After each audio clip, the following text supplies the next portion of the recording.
Nadie lo vio venir porque al principio era solo un payaso. En los barrios tranquilos, donde todo el mundo se saluda, apareció un hombre con maquillaje blanco, sonrisa pintada y una energía rara, como si estuviera actuando incluso cuando nadie lo miraba. Se presentaba como Pogo y la gente lo aplaudía. Los niños reían, los padres pensaban, bueno, al menos se entretiene. Pero lo inquietante no era lo que hacía delante de todos, era lo que hacía cuando se apagaban las luces. Porque había noches en las que se escuchaban ruidos en la calle, pasos, una puerta cerrándose y luego silencio. Y al día siguiente alguien decía, ¿has visto a tal? Y la respuesta era siempre la misma, no. Al principio eran detalles pequeños, cosas fáciles de ignorar. Hasta que una familia encontró algo raro, un globo viejo atado a una verja, como si alguien lo hubiera dejado a propósito para que se notara.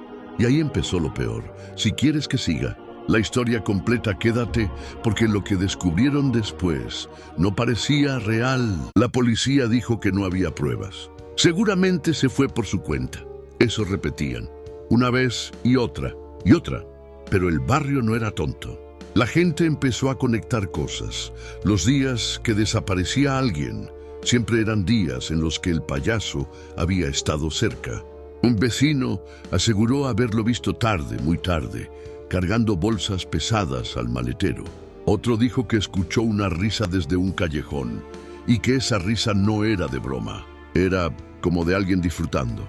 Y entonces apareció el primer testigo serio, un chico joven que juró que el payaso le habló en voz baja, sin sonreír, y le dijo una frase que se le quedó clavada en la cabeza. Si supieras lo fácil que es desaparecer. Cuando lo contó, la gente se rió nerviosa. Pero él no se estaba riendo, porque tenía algo en la mano, un pequeño objeto encontrado en el suelo, cerca del lugar donde vio al payaso. No parecía importante, hasta que lo miró bien y vio que tenía un nombre grabado. Un nombre que coincidía con una persona desaparecida. Ahí el detective del caso dejó de verlo como rumores y tomó una decisión, seguirlo, sin uniforme, sin sirenas, solo en la oscuridad. El detective lo siguió durante días. Pogo era listo, de día, amable, gracioso, normal. De noche, desaparecía, hasta que una madrugada, el detective lo vio entrar en un lugar que no encajaba con nada. Una casa vieja, silenciosa, con el jardín descuidado, como si nadie viviera ahí. Pero las luces se encendieron por un segundo, justo cuando entró. El detective se quedó al otro lado de la calle esperando, con el corazón acelerado. Y el mismo pensamiento una y otra vez, no puede ser. Pasaron minutos, luego una hora, y entonces lo escuchó, un sonido metálico, como una puerta interior cerrándose, como una trampilla, como si algo se sellara. Se acercó un poco con cuidado. El aire olía raro, no a basura, a algo peor. Humedad vieja, sótano cerrado, tiempo acumulado. En ese momento, el detective vio movimiento en una ventana superior. No era Pogo, era una sombra humana, inmóvil, y luego desapareció. La ventana se quedó vacía. El detective retrocedió. Sacó el teléfono para pedir refuerzos y la pantalla se quedó sin señal. Y por primera vez pensó, esto no es un caso normal. Al día siguiente volvieron con una orden. Esta vez no fue solo el detective, fueron varios. La casa parecía abandonada. No se escuchaba nada, ni un perro ni una radio, ni pasos. Llamaron a la puerta, nada. Forzaron la entrada y lo primero que notaron fue lo perfecto que estaba todo, demasiado perfecto, como si alguien hubiera preparado el escenario para que pareciera limpio. Pero hay algo que delata siempre a las mentiras, los detalles. En una esquina, detrás de un mueble, encontraron pintura reciente y en el suelo marcas como de algo que se arrastra. Bajaron al sótano y ahí lo vieron, una pared que no encajaba con el resto, como si la hubieran hecho después. Golpearon, sonó hueco. Y entonces alguien dijo, hay algo detrás. Cuando abrieron el hueco, el silencio se rompió con un olor horrible, pesado, como si el aire llevara años sin salir. Y al fondo Había un espacio, no parecía un sótano, parecía una zona construida para esconder cosas. El detective tragó saliva y soltó una frase que nadie olvidó. Aquí dentro, alguien sabía que nadie lo iba a buscar. Lo que encontraron no era una prueba, era un infierno. No voy a describirte detalles, solo esto. Había señales claras de que alguien había estado ahí abajo durante mucho tiempo, sin querer estar ahí. Cadenas, habitaciones pequeñas y objetos personales que no deberían estar en un lugar así. Uno de los agentes se quedó quieto mirando un rincón. En el suelo había algo que parecía insignificante, un globo arrugado, el mismo tipo de globo que apareció en la verja del vecino.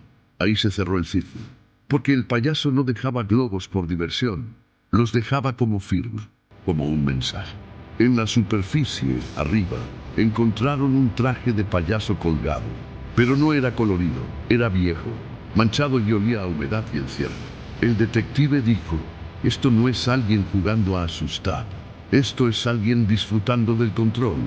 Y justo cuando estaban procesando todo, se escuchó un golpe arriba. Alguien había entrado en la casa. Los agentes subieron rápido, y en la puerta, como si los estuviera esperando, estaba Pogo, sonriendo. Pogo no corrió, eso fue lo más inquietante. Cuando lo vieron, se quedó quieto, como si estuviera orgulloso, como si pensara, tardasteis demasiado. Los agentes le ordenaron que levantara las manos. Él lo hizo despacio, teatral, y entonces dijo algo que heló: la sangre del detective. ¿Os ha gustado la casa? En ese instante el detective entendió una cosa. Pogo no se veía como un monstruo, se veía como un artista.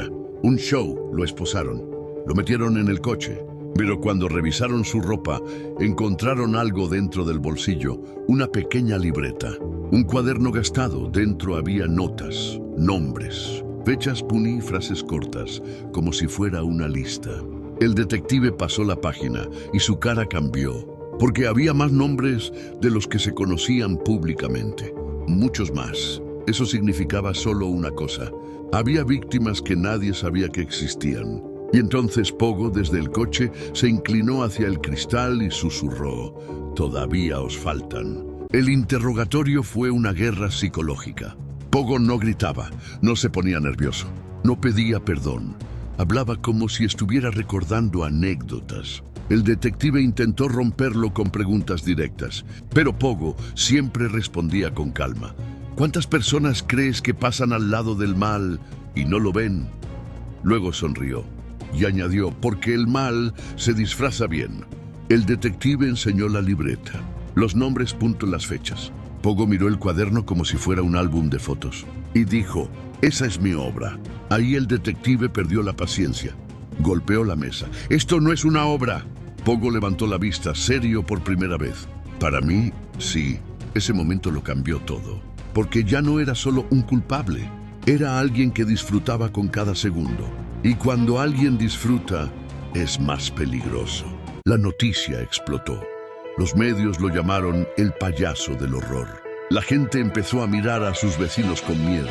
Y el barrio, que antes parecía seguro, se volvió paranoico. Porque había una pregunta que nadie podía responder: ¿cómo nadie lo vio antes? Y la respuesta era incómoda, porque no querían verlo. Era amable, era simpático, era el que animaba fiestas. Y ahí está el truco. Cuando el monstruo no parece monstruo, la gente baja la guardia. El detective volvió a la casa para cerrar el caso. Bajó al sótano una última vez y en la pared encontró algo grabado, muy pequeño, casi escondido, una frase simple: gracias por mirar.